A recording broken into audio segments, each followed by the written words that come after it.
Hola, ¿qué tal? Mi nombre es Fernando Bermejo, soy docente de la Cátedra de Neurofisiología y Psicofisiología. Voy a estar a cargo de algunas clases teóricas que vamos a hacer mientras dure esta situación a través de esta vía.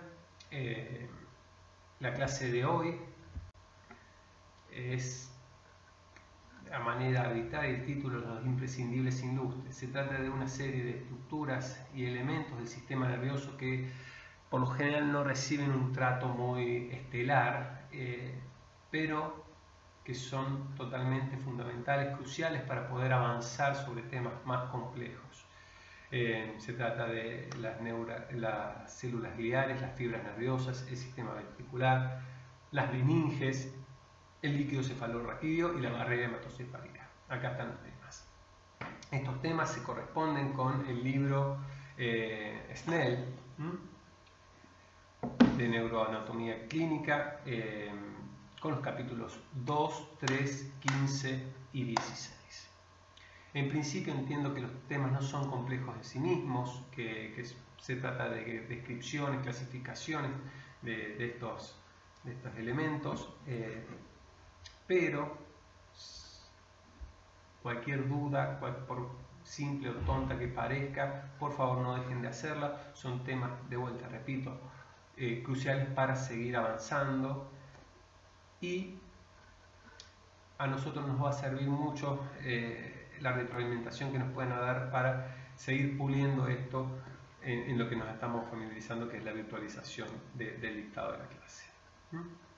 Cualquier comentario, por favor, háganlo llegar. Vamos a tener abiertas las vías, como ya saben, a través de foros personales con cada docente. Vamos a tener un horario de consulta semanal y una revisión particular de la clase. Bueno, creo que eso es todo. Espero en algún momento romper esta virtualidad y que nos crucemos en la facultad. Ahí vamos.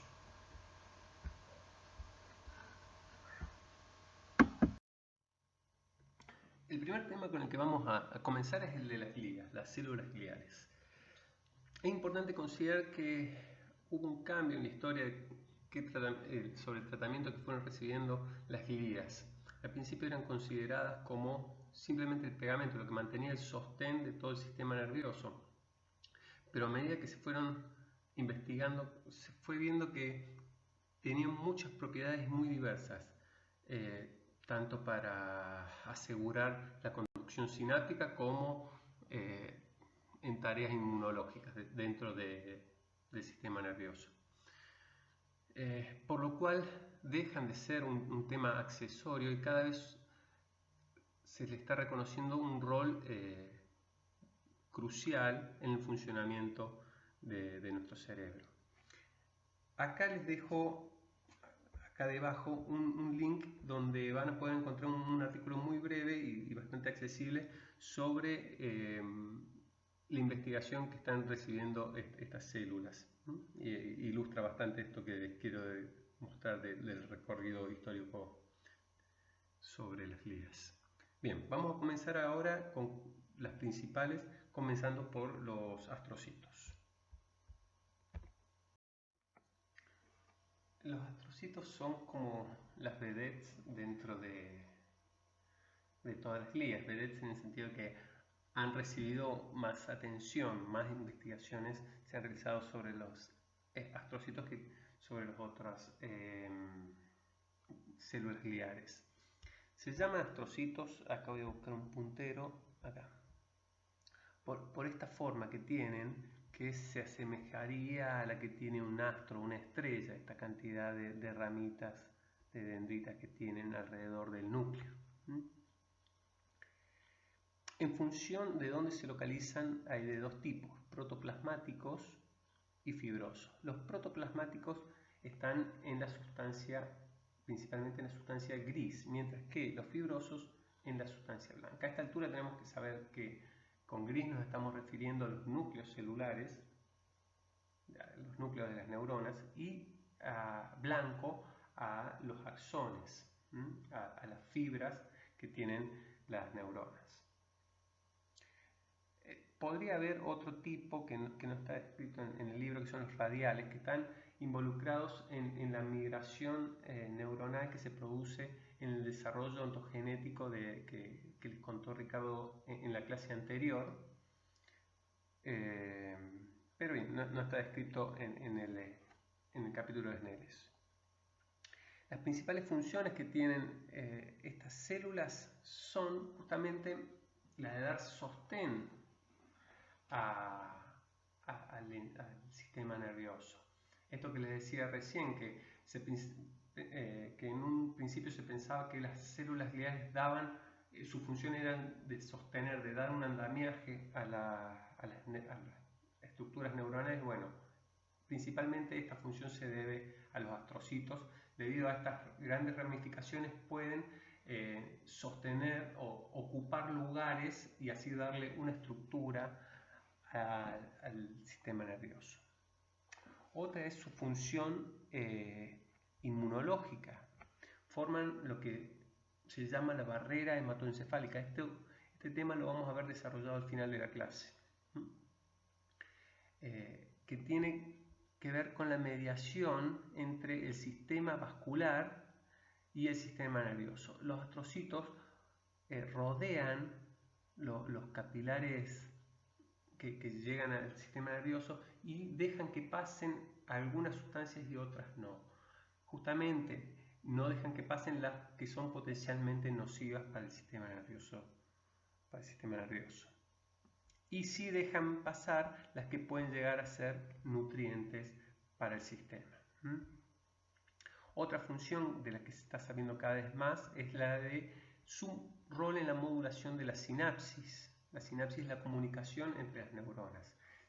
Los astrocitos, al estar entre los axones y las dendritas, donde justamente se da esa comunicación, pueden, por ejemplo, captar iones de potasio y hacer que se genere o propiciar que se dé o que no se dé una sinapsis, o bien también actúan en la recaptación de los neurotransmisores, que son las llaves que una neurona le da a la otra para abrir los canales iónicos. Esto lo vamos a terminar de comprender más acabadamente cuando veamos los temas de potencial de acción, de sinapsis más adelante. Participan en los procesos de regeneración de lesiones. Hay un proceso que se llama gliosis de reemplazo, que son cuando estas glías ocupan los lugares de regiones que estaban lesionadas y se vuelve a esta función y permiten que el sistema siga manteniendo esa misma estructura. Y otra función que se les atribuye a los astrocitos es de limpiar los desechos, que tiene que ver con su función en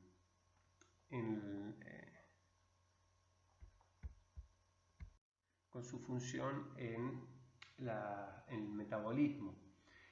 Producen sustancias tróficas que ayudan a eliminar sustancias, desechos que va generando el resto de las células. Otra de las células gliales son las microglías. Las microglías, que como el nombre ya lo va indicando, son de las más pequeñas de las células gliales.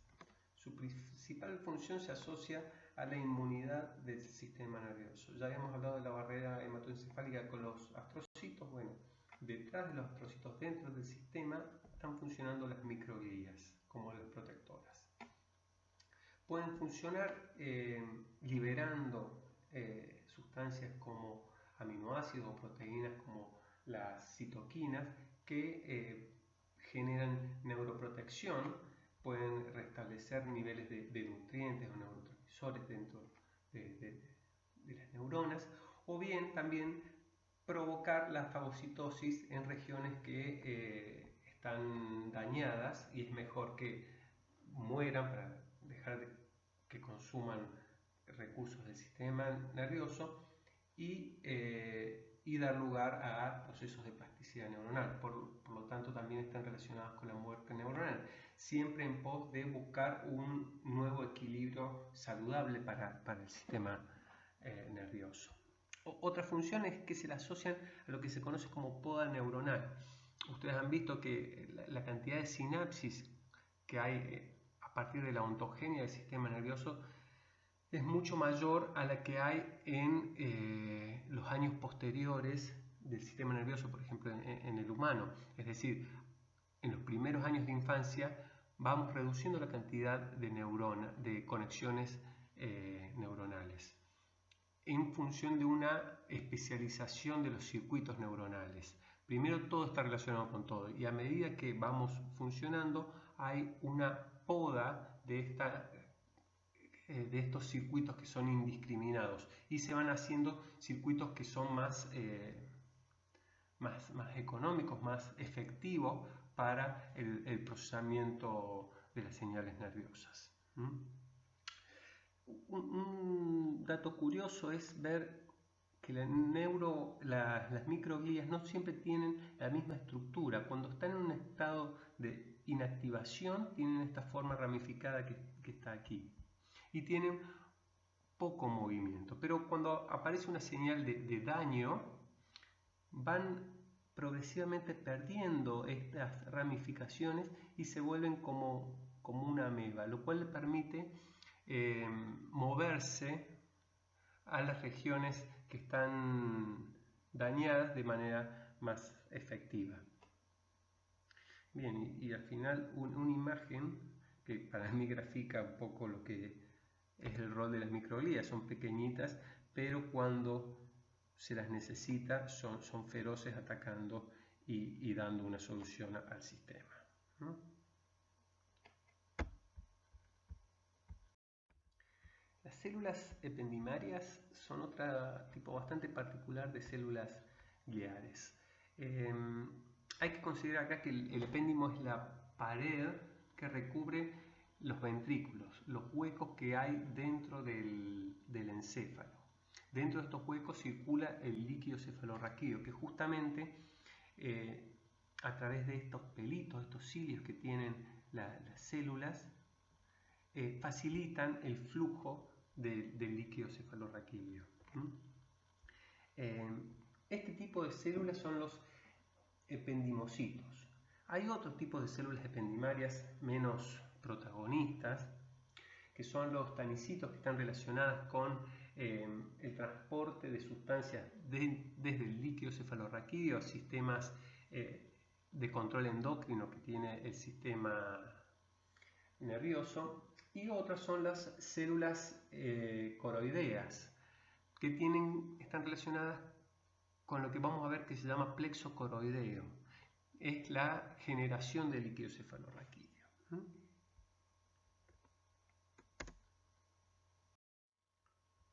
Bien, los oligodendrocitos, como el nombre lo refiere, tienen pocas o algunas dendritas, ramificaciones, pocas en comparación con los astrocitos. En este punto creo que la imagen de un pulpo, ya que sus brazos son mucho más fáciles de contar que los de una estrella, es más apropiado para ilustrar lo que sería un oligodendrocito. Decimos que son pocas, pero son alrededor de 60 las prolongaciones que puede llegar a tener esta célula. Su principal función es la de formar vainas de mielina. ¿Qué son las vainas de mielina? Son estos segmentos que van recubriendo un axón de una neurona, que están muy relacionados con la manera en que esta neurona va a transmitir el impulso nervioso. Eso ya lo vamos a ver en un ratito. Y esta forma de abrazar que tienen a los diferentes axones hace que los oligodendrocitos estén relacionados a dar la estructura a las fibras nerviosas.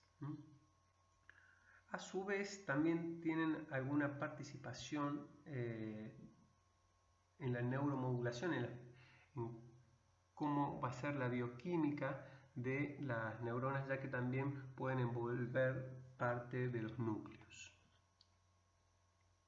Bien.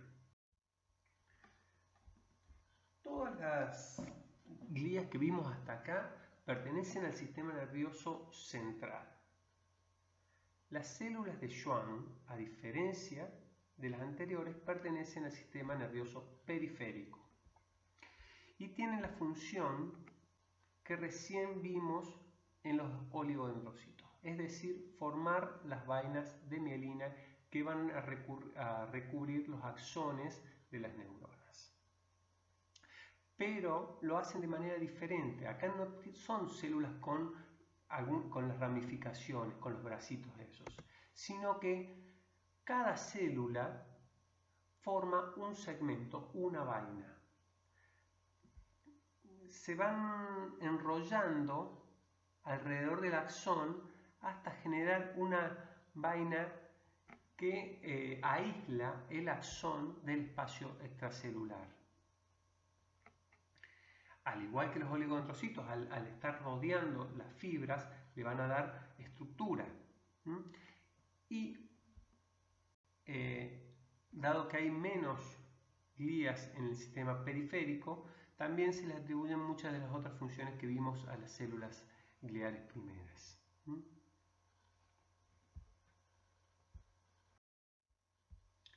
Las células satélite también están en el sistema nervioso periférico y dan soporte, protección y nutrición a los ganglios neuronales. Los ganglios son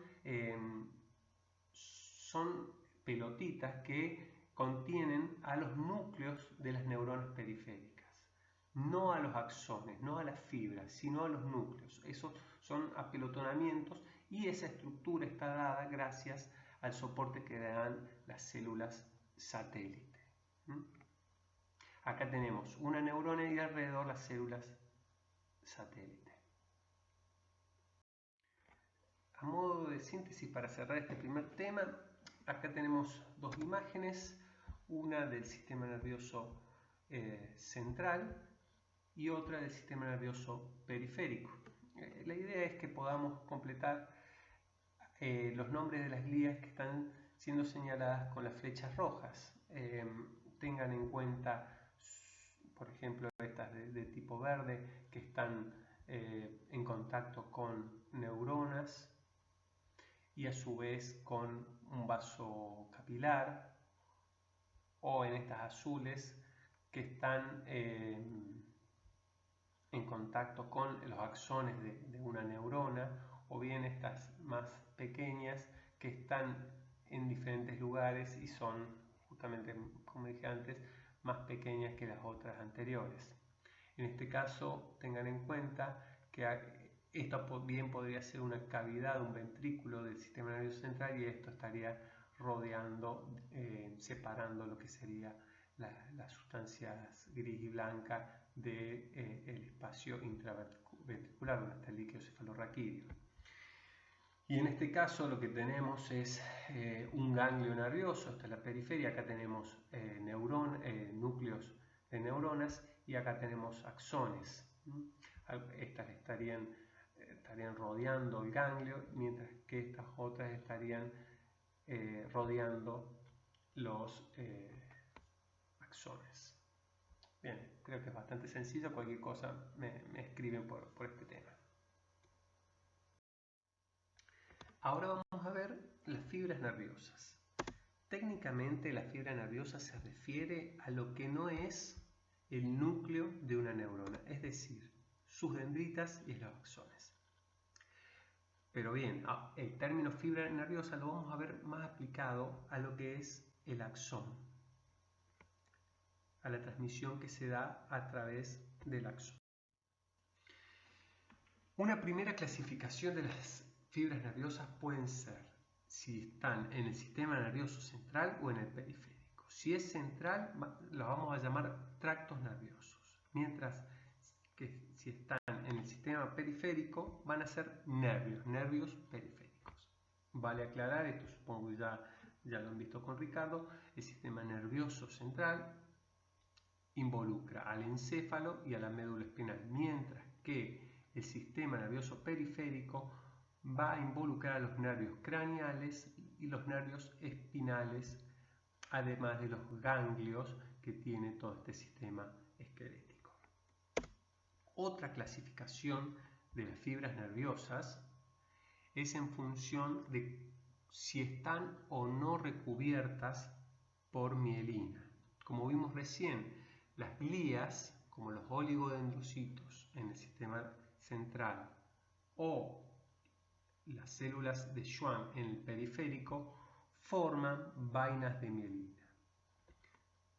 Bien, eso las convierte en axones o fibras mielínicas, pero si no están actuando estas glías, el axón está desnudo, es decir, es amielínico.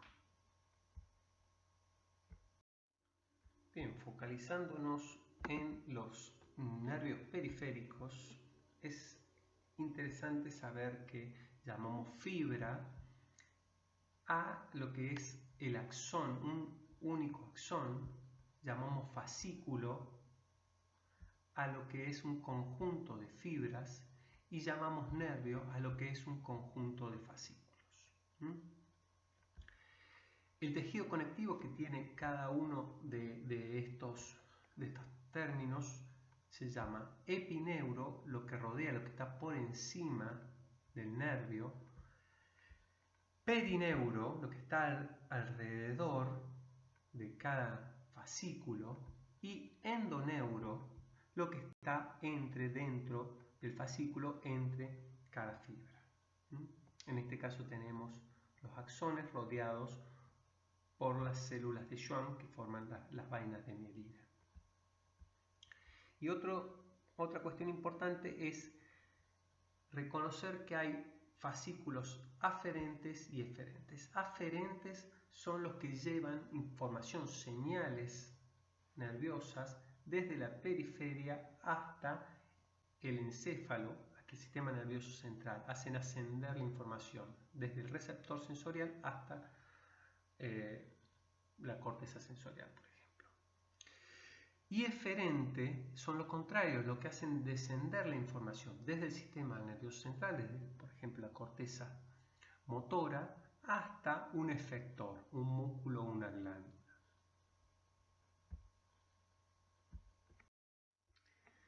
Bien, dentro de los nervios periféricos tenemos a los raquídeos y los craneales. Veamos algo de los raquídeos primero. Hacen referencia a los que nacen o llegan a la médula espinal, es decir, su conexión con el sistema nervioso central es la médula espinal. Ya van a tener una clase específica sobre esto, pero por ahora vamos sabiendo que en función de las vértebras que tiene, pueden ser nervios cervicales, torácicos, lumbares o sacros. Hay 31 pares de nervios raquídeos. Cada uno tiene dos raíces, una anterior que va a tener las eferencias, es decir, lo que sale del sistema nervioso central a los músculos, y otras raíces posteriores que va a ser lo contrario, va a tener las aferencias, lo que se genera en los receptores sensoriales y va a ir al sistema nervioso central. Acá tenemos un corte transversal, como una rodaja de lo que es la médula. Esta es la sustancia gris, acá tenemos los núcleos de neuronas y acá tenemos todas fibras, la sustancia blanca. Esta es la región anterior y esta es la región posterior. Acá tenemos un par y acá tenemos el otro par. Tenemos la raíz anterior, es decir, esta es la motora, la eferente, y esta otra, y esta también, son las posteriores, es decir, las aferentes. Esto va a ser sensorial y esto va a ser motor. Va a llevar la información motora, va a traer la información sensorial.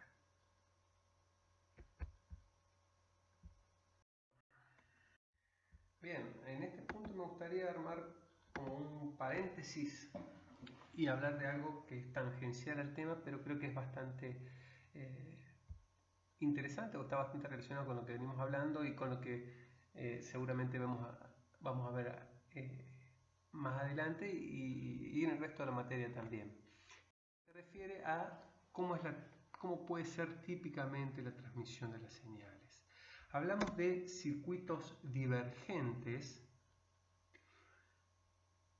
cuando las señales, como dice la palabra, divergen, se van para diferentes lados. Y acá vale la comparación con un sistema, por ejemplo, de riego, donde tenemos una manguera que lleva el mayor caudal de agua y se va diversificando a diferentes mangueras para que el agua llegue a diferentes regiones. En este caso tenemos que una fibra estimula a más de una fibra. Y puede ser que desde un mismo fascículo se vaya ramificando las señales y lo hagan diverger. Se amplifica la señal y una señal que estaba en una sola región pasa a estar en muchas regiones diferentes. O bien puede ser que la divergencia haga que diferentes fascículos lleven su información a múltiples lugares a través de otros fascículos. Entonces se van multiplicando estas mismas señales. O bien tenemos los circuitos convergentes que van a hacer justamente converger las señales. En este caso, la comparación más adecuada sería un sistema de desagüe, donde por ejemplo tenemos en un baño el agua que viene del lavabo, el agua que viene del inodoro, del bidet, que van todos a un caño maestro, ¿no? Tenemos que una fibra en este caso es estimulada por más de una fibra y puede ser de la misma fuente o de diferentes fuentes. En este caso, creo que para recordar qué es convergencia y divergencia, vale el título del libro de Alejandro Dumas, de Los Tres Mosqueteros, que tienen la frase más conocida que es todos para uno y uno para todos. El todos para uno sería un circuito, lo que hace un circuito convergente, mientras que el uno para todos hace a la divergencia de un circuito. Bien, cerramos el paréntesis. Bien, en relación al sistema nervioso autónomo, algo habrán visto en la primera clase, se refiere a la parte del sistema nervioso que se ocupa de controlar los órganos de manera más automática, sin entrar en procesos conscientes, y tiene una rama que puede ser parasimpática y otra simpática. Bien, ¿cómo son los nervios en este tipo de procesamiento autónomo? Básicamente son, como vimos recién, un sistema convergente. ¿Qué es lo que converge? Las señales, por ejemplo, veamos el simpático, que se pueden elaborar en diferentes regiones del sistema nervioso central y convergen en un solo órgano. Por ejemplo, acá para controlar el aumento de los latidos del corazón. Tenemos varias señales que confluyen en un solo órgano. Bueno, en esta otra imagen tenemos lo que se llama más el plexo autónomo, que muestra las raíces, troncos y las divisiones que puede ir tomando este tipo de red de nervios. Otra clasificación de fibras era si tenían mielina o no tenían mielina, mielínicas o amielínicas. ¿Qué es la mielina? Vale muy bien la comparación con la goma que rodea un cable para aislar la transmisión eléctrica que tiene. Bueno, de alguna forma la mielina funciona de la misma manera para el axón de la neurona. Son muchas láminas que van a dar vuelta segmentos del axón para aislarlo del espacio extracelular.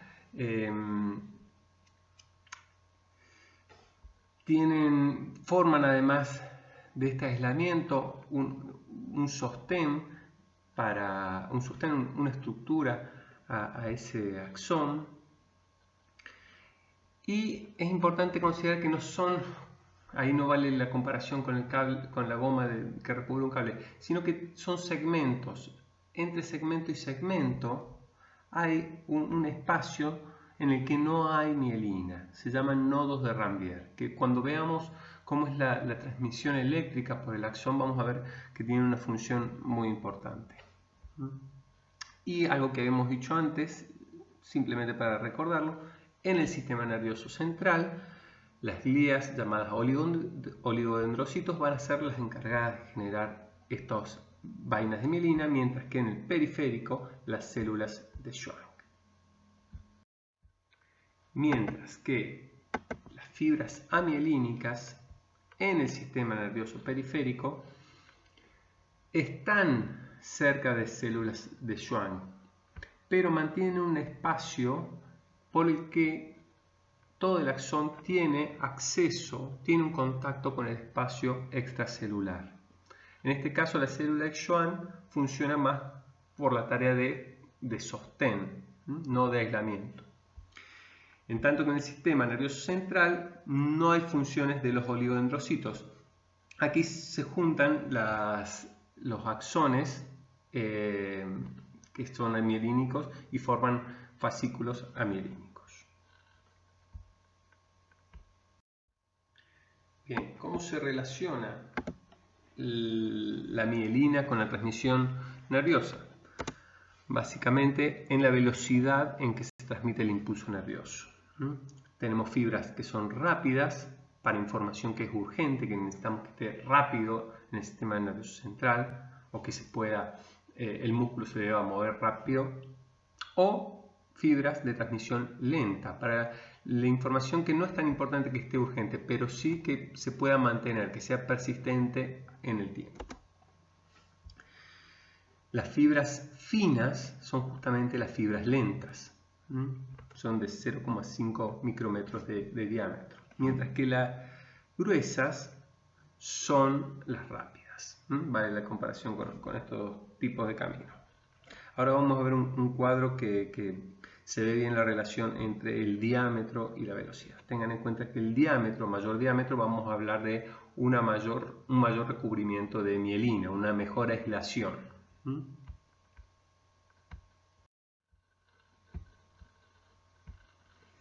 Tenemos fibras que son gruesas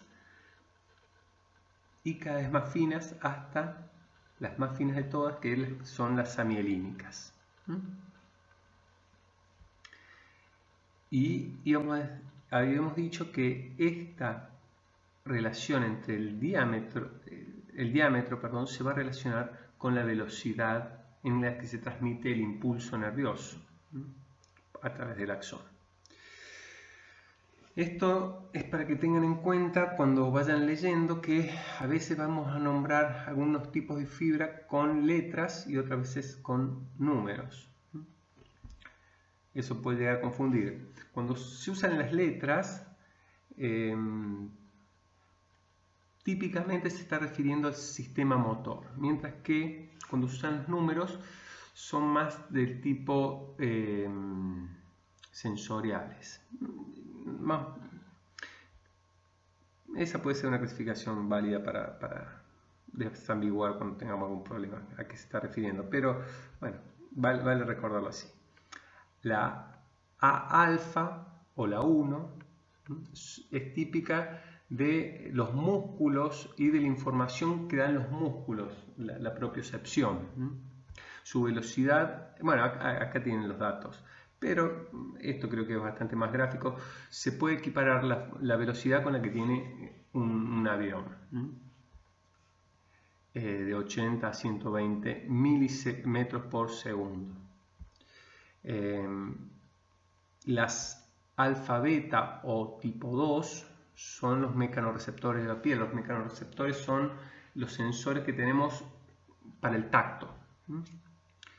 En este caso estaríamos hablando de un auto Fórmula 1 de 35 a 75 metros por segundo. El tacto, el frío, el dolor son alfa delta tipo 3. Acá ya estamos hablando de andar en bicicleta de 5 a 30 milisegundos. Y la recepción, la transmisión de información de calor o de dolor son las tipo C, acá ya sacamos la letra A y la letra griega, o tipo 4, que acá se asemeja a las personas caminando, de 0,5 a 2 metros por segundo. Si lo piensan es bastante lento. Acá les presento una situación que nos ayuda a pensar esto.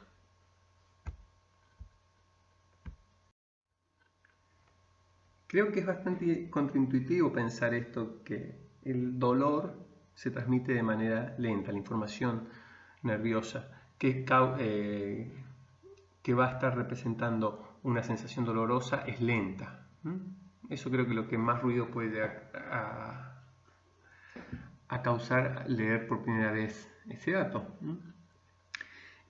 Acá dos ejemplos que pueden llegar a hacer más comprensible o vivencial esta idea.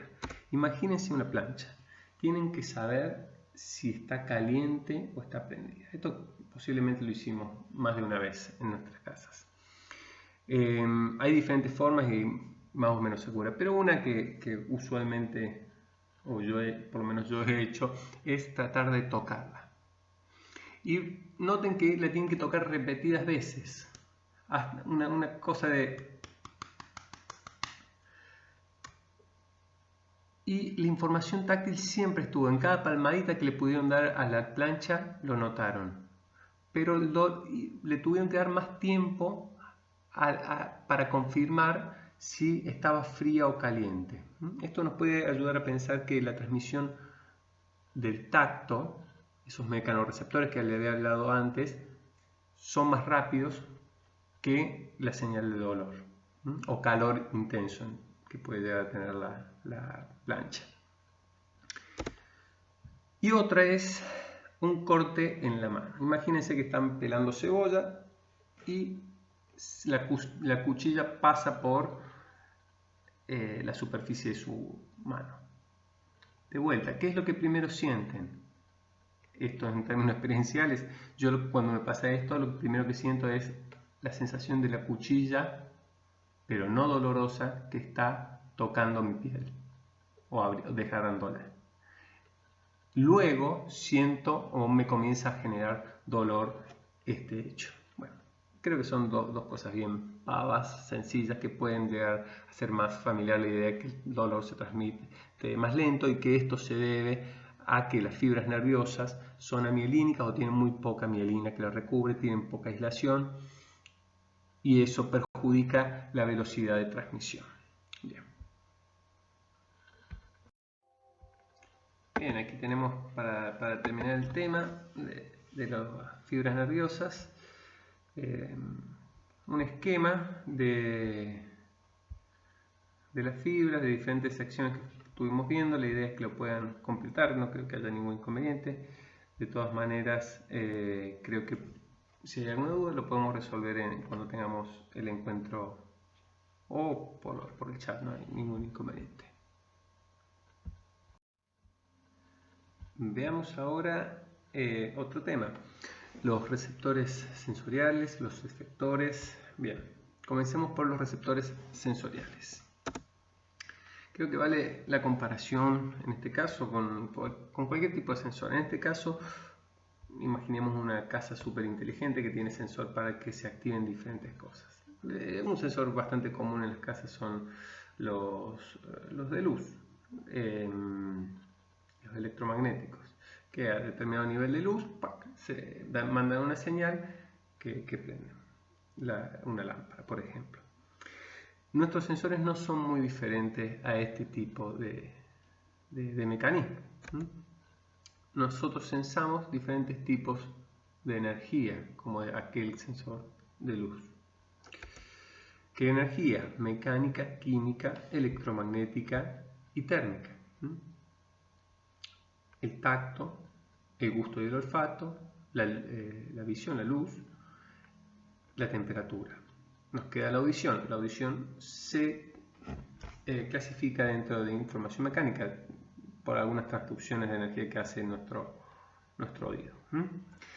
Es interesante ver que configuramos nuestro mundo, nuestra realidad en función de la energía que podemos sensar, lo cual no significa que es la única energía que está en el ambiente.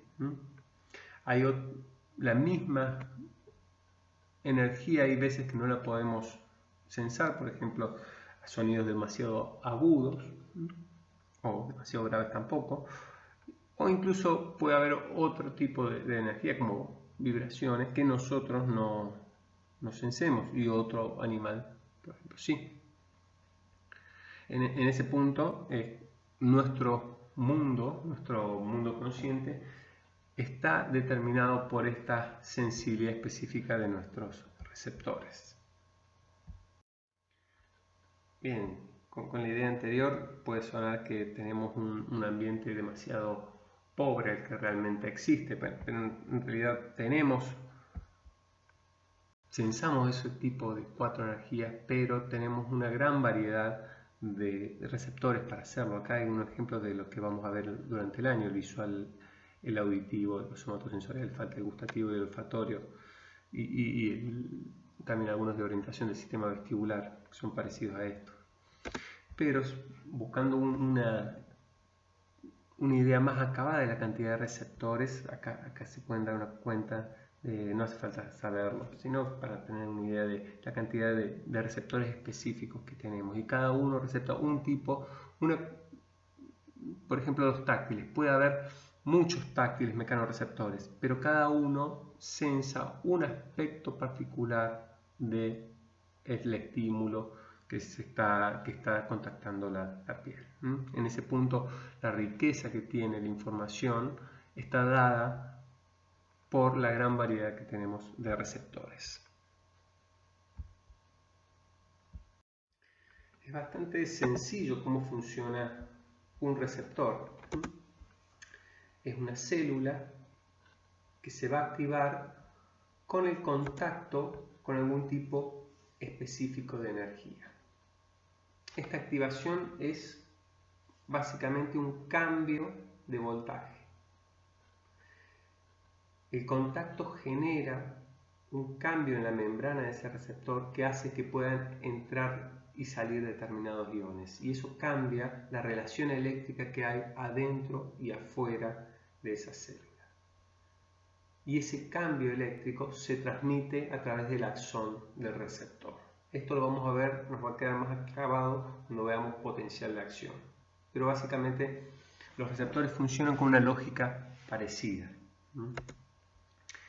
Técnicamente lo que están haciendo los receptores es transducir un tipo de energía mecánica, electromagnética, la que vimos recién, a energía eléctrica, a potenciales de acción.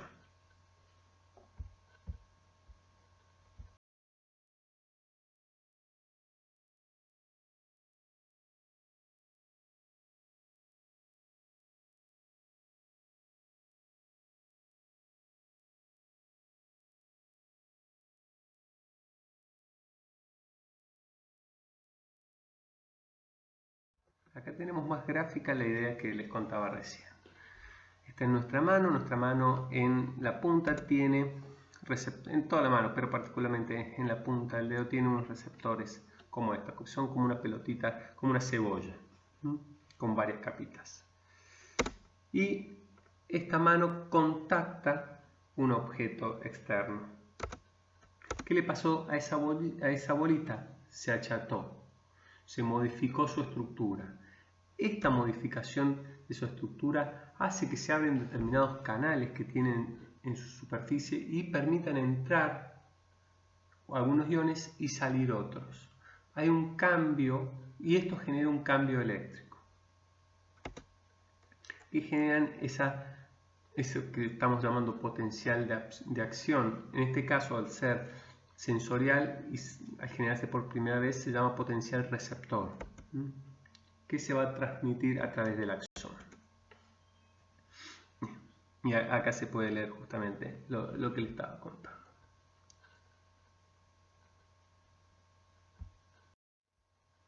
Por su parte, las terminaciones efectoras pueden ser de dos tipos: músculos o glándulas. Los músculos a través de las contracciones y relajaciones, van ordenando la respuesta motora del sistema esquelético. Bien, acá hay que abrir alguna separación. Los músculos pueden ser lisos o pueden ser estriados. Los estriados o esqueléticos son los que normalmente pensamos cuando decimos músculo, pero que son los que movemos cuando movemos la mano, los brazos, los pies. Tienen un control, pueden llegar a tener un control consciente, además de un automático como reflejo, como vamos a ver más adelante. Pero los lisos son los propios del sistema nervioso autónomo que veíamos antes, que no los controlamos voluntariamente. Se le puede sumar a la clasificación los músculos cardíacos, que son tienen un poco de uno y de otro, son un híbrido que están controlados por el sistema autónomo, pero su forma, sus fibras son más similares a un músculo esquelético. Con algunas particularidades, no se puede cansar nunca, bueno, no vale entrar tanto por ahí. Y las glándulas son las que se encargan de las secreciones internas, como las hormonas, o externas, como la saliva y el sudor.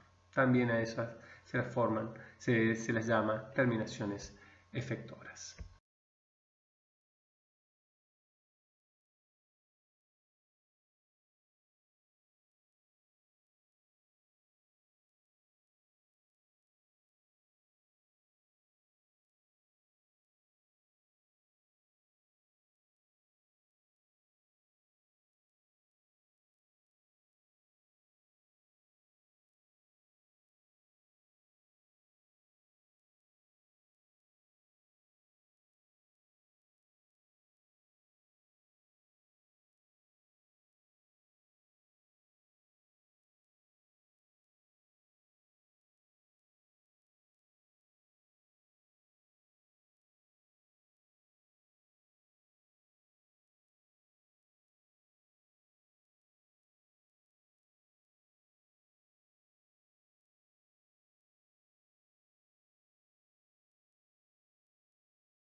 Bien, ¿cómo se une el sistema nervioso periférico con los músculos? Justamente es a través de las terminaciones efectoras que llegan a los músculos. Recién hablamos de los receptores que eran las encargadas de sensar. En este caso estamos hablando de motoneuronas, que son las últimas neuronas del sistema nervioso. Los últimos en el sentido son las últimas neuronas que van a estar contactando el músculo. Acá tenemos un corte de la médula y vemos que por la parte anterior, la parte de adelante, la que mira el vientre, ventral también, sale el axón de la neurona y en determinadas regiones del músculo genera un contacto específico. Este lugar se llama unión neuromuscular y ahora la vamos a ver en detalle. Bien, esta unión neuromotora es la unidad o placa motora, se llama esta hendidura, ahora la vamos a ver. Los músculos, las fibras, los músculos que requieren mucha precisión, como los músculos laringeos por la fonación o los movimientos o los músculos de los ojos, tienen mucha inervación nerviosa, muchos nervios controlan las fibras. Incluso puede haber una fibra muscular que reciba más de una inervación nerviosa. Por el contrario, músculos que no necesitan ese control fino, como los músculos de la pierna que nos hacen caminar, tienen muy poca inervación. Ahí muchas fibras nerviosas pueden ser inervadas por un solo nervio motor o motoneurona. Volvamos acá. La unidad o placa motora es justamente esta hendidura. Acá tenemos un diagrama. Este es el axón de la motoneurona que termina de manera desnuda, sin mielina, en esta hendidura que da con el sarcolema de la fibra muscular. El sarcolema es esta membrana que rodea las fibras musculares. Cuando llega el potencial de acción, la señal eléctrica, va a hacer que se liberen unos neurotransmisores, no hace falta tener precisión sobre el nombre, pero acetilcolina, que van a activar algunos canales en el músculo. Esos canales van a generar también un cambio iónico, como habíamos visto en los receptores, que va a cambiar el voltaje que tenga ese músculo, y eso va a ser una descarga que va a llevar a que se contraiga ese músculo. Bien, un tema relacionado es la propiocepción. El sistema propioceptivo se refiere al sensado del estado de los músculos, es decir, la información sobre cómo están los músculos, contraídos o no. Principalmente esta información está garantizada por los usos neuromusculares y los usos neurotendinosos, o también llamados órganos tendinosos de Golgi. Los usos neuromusculares, acá tenemos una imagen de un músculo y un tendón, estarían metidos en el interior de las fibras musculares. Las fibras musculares se pueden dividir en este sentido entre fusales y extrafusales, intrafusales y extrafusales. Los usos neuromusculares estarían envolviendo las fibras intrafusales que están en el interior del músculo. La palabra uso se refiere, ven acá, este palito sirve, es un uso que sirve para hilar, para hacer un ovillo de lana. De ahí viene ese nombre. Y fusal también deriva de esa palabra, de esa forma estirada que le da esta forma de ovillar la lana. Mientras que los órganos tendinosos de Golgi están en la unión entre el tendón y el músculo. Recuerden que el tendón es la estructura que une al músculo a una estructura mucho más rígida, como el hueso, para que se pueda estirar y contraer. Al igual, esto no lo dije recién, pero al igual que las fibras efectoras, estas fibras son de transmisión muy rápida, son mielínicas de tipo 1 o de tipo, en este caso las sensoriales se le llama más de tipo 1. Las motoras serían A alfa. Bien, pasemos a una imagen un poco más compleja. Bien, aquí tenemos que ver, en primer lugar, esta imagen central que representa a un músculo seccionado, acá las fibras musculares y el tendón. Aquí tiene los usos neuromusculares y acá el órgano tendinoso de Golgi.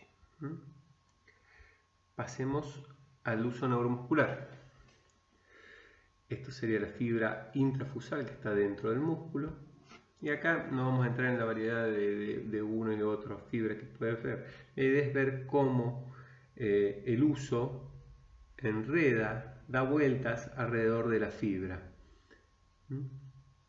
A su vez, estas fibras están inervadas por las motoneuronas que van a hacer que se contraiga cuando se activen. Cuando se contrae, estas secciones van a modificar su estructura y esa modificación va a ser lo mismo que habíamos visto en el mecanorreceptor que estaba en la punta del dedo. Va a cambiar su estructura y al cambiar su estructura va a abrir determinados canales iónicos que van a hacer que se genere una señal eléctrica. Acá hay una distinción que en el libro la van a poder encontrar, que tenemos fibras, usos neuromusculares para detectar mejor cambio, y ahí la fibra va a ser más gruesa, más de tipo 1. Y también vamos a poder encontrar otros sensados de información más persistente, no tan instantánea, tan rápida, que ahí la fibra puede ser un poco más delgada. Y por otro lado tenemos esta otra figura que representa el órgano tendinoso de Golgi. funciona la misma lógica. En este caso, cuando el músculo se contraiga debido a la activación de las motoneuronas, el tendón también se va a estirar y va a apretar a los huesos tendinosos. Y va a abrir canales, se va a generar el mismo tipo de mecanismo para generar una señal aferente. Bien. Comprender el funcionamiento de los propioceptores nos ayuda a entender también mecanismos básicos como los reflejos miotáticos, también llamados de estiramiento, que permanentemente están en función para mantener nuestro tono muscular. Mio hace referencia a la parte muscular y estático a mantenerse erguido. Acá tenemos el ejemplo de reflejo rotuliano, que todos más o menos conocemos o hemos experimentado. Si pegamos damos un golpe seco en el tendón, en el ligamento rotuliano, nuestro tendón y nuestro músculo del cuádriceps se va a estirar. Esto va a hacer que se genere una señal aferente a través del de un uso neuromuscular. Va a entrar a la médula, tengan en cuenta que entra por la región posterior, se va a conectar con una motoneurona, la va a activar y esta va a activar a su vez al músculo. Lo que va a generar que se contraiga el músculo. Los reflejos son evolutivamente nuestros comportamientos más sencillos, más simples, los menos evolucionados, los que de alguna forma prescinden de toda la complejidad del sistema nervioso central. Quizás este movimiento se vea muy artificial, pero permanentemente mientras estamos en contacto con nuestro ambiente, las irregularidades que tiene, activan este tipo de mecanismos. Lo interesante de este mecanismo es la velocidad de la respuesta. Una respuesta mucho más elaborada hubiera involucrado haces ascendentes que lleguen al sistema nervioso central, que lleguen a nivel cortical, que se pueda generar una respuesta y después una señal eferente que baje y que haga que voluntariamente o de una manera más compleja se mueva el cuerpo. Acá en el reflejo se omite todo eso, es un arco totalmente automático.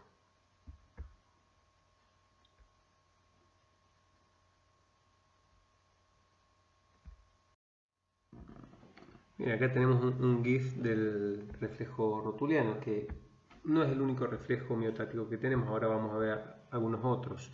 Tengan en cuenta esta misma idea, que se estimula un tendón que va a generar la activación del uso neuromuscular por la extensión de un músculo que a su vez dentro de la médula va a activar la motoneurona que va a generar una contracción del músculo y eso va a generar lo que visiblemente se ve como esa patadita, ¿no? Y algo interesante para saber es que es bien conocido las vértebras que se comprometen en cada reflejo, lo cual neurológicamente tiene mucho valor para los diagnósticos de alguna lesión. Este otro es el reflejo aquileo, que se golpea el tendón de Aquiles. En este caso las vértebras son la sacra 1 y la segunda. Cutáneo abdominales pueden ser superior, medio o inferior y cada uno involucra diferentes niveles de la médula a nivel torácico. Y el bicipital, que en este caso se percute la articulación del codo el tendón del bíceps y se observa la respuesta como equivalente a la misma patada que habíamos visto con el rotuliano. Y en este caso son las cervicales 5 y 6 las involucradas.